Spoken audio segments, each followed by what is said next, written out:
ओंकारनाथ भगवान यांच्या कृपेने आरळ येथे अन्नपूर्णा मातेचा 78वा भव्य यात्रा महोत्सव साजरा होत आहे। हिंगोली जिल्ह्याच्या परभणी नांदेड महामार्गावरील अन्नपूर्णा देवी मातेचे मंदिर आरळ या गावी आहे। हे मंदिर प्राचीन अन्नपूर्णा मातेचे हेमाडपंथी मंदिर आहे। अतिशय सुंदर प्राचीन मंदिर असून हे मंदिर हेमाडपंथी वास्तुकलेचा नमुना देखील आहे। मंदिराच्या आतील भागामध्ये अन्नपूर्णा मातेची सुंदर अशी मूर्ती आहे।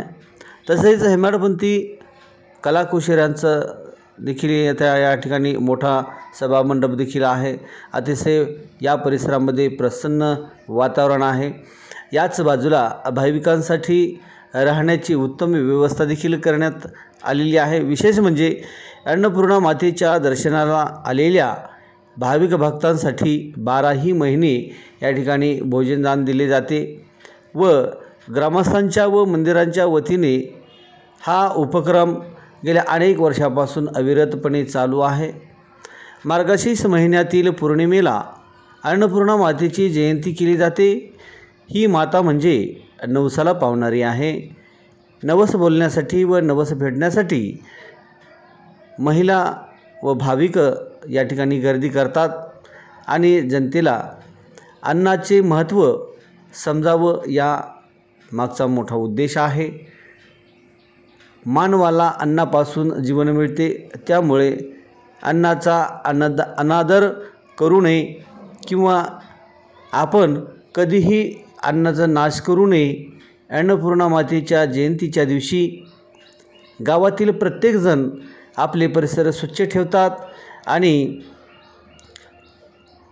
अन्नाची पूजा करत आणि देवाची पूजा करत गरजवंतांना भोजनदान दिले जाते।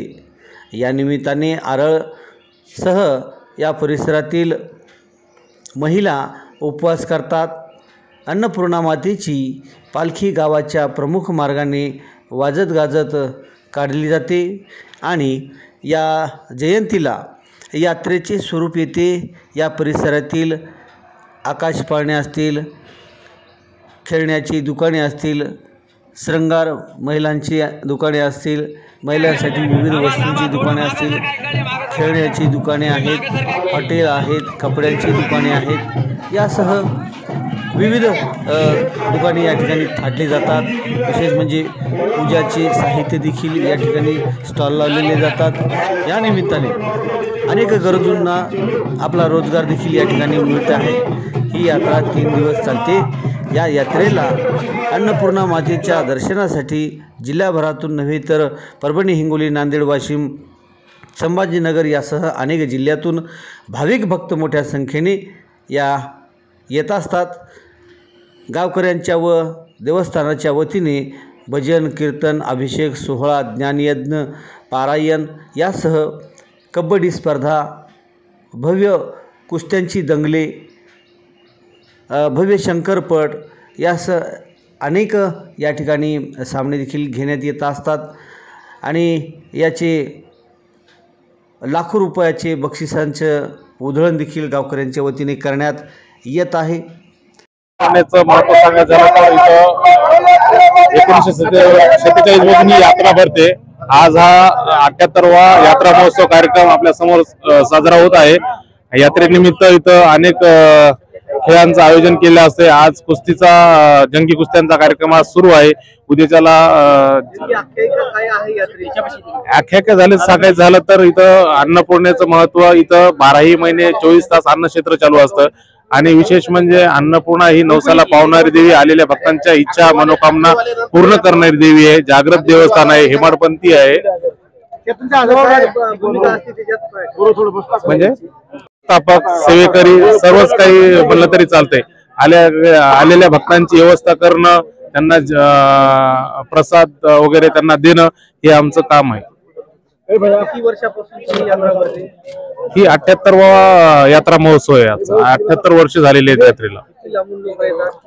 आपल्या पूर्ण महाराष्ट्रातून नांदेड असेल, परभणी असेल, संभाजीनगर असेल, मुंबई, पुणे असे अनेक ठिकाणून लोक इथं दर्शनासाठी येत असतात। मी पिराजी राखोंडे पाटील, अन्नपूर्णा मातेचा पुजारी सेवेकरी इथली जे आख्यायिका जी आहे तर ओंकारनाथ देवानं 1947 ला अन्नपूर्णा मातेची स्थापना केलेली आहे. तर 1947च्या आधीचा जे इतिहास आहे तिथं पहिला बुरुज होता, मातीचा ढिगारा होता आणि मधात जाण्याकरता थोडी म्हणजे बोळ असल्यासारखी होती. आणि 1947च्या आधी ही कालंकाई म्हणून होती. तर कालंकाईच्या जागी अन्नपूर्णा मातेची स्थापना केलेली आणि अन्नपूर्णा मातेची मूर्ती स्वयंभू आहे. महत्व म्हणजे अन्नपूर्णा मातेची स्थापना झाली त्या टायमापासून यात्रेचं महत्व आहे. यात्रा म्हणजे हे जे सोहळा असते ते अभिषेक सोहळा माघ शुद्ध दशमीला सुरुवात होती आणि माघ वद्य षष्टीला अन्नपूर्णा मातेची पालखी सोहळा. आणि अन्नपूर्णा मातेचं नाव असल्यामुळं त्या नावावर अन्नदान 24 तास असते. 12 महिने 12 24 तास कोण्याही टायमाला हे भाविक भक्त मंडळीवर चलत राहते. बरेच लांबून यवतमाळ, आंध्रातून, बिदरच्या जवळपासून बऱ्याच ठिकाणून चौबाजूचे बरेच भक्त मंडळी येऊन जातात.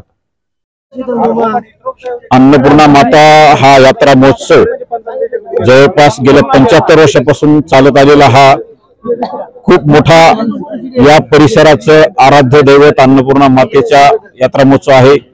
या परिसरातल्या सगळ्या जवळपास 10-5 गावातल्या लेकी बाळीसह या यात्रा महोत्सवाला सगळे जण आपल्या आपल्या माहेरी येतात. या यात्रा महोत्सवाचं एक वेगळं महत्व आहे. या धार्मिक स्थळावर सगळ्याच परिसरातल्या पंचक्रोशीतल्या सगळ्या भाविकांची एक अतिशय भावना चांगली आहे.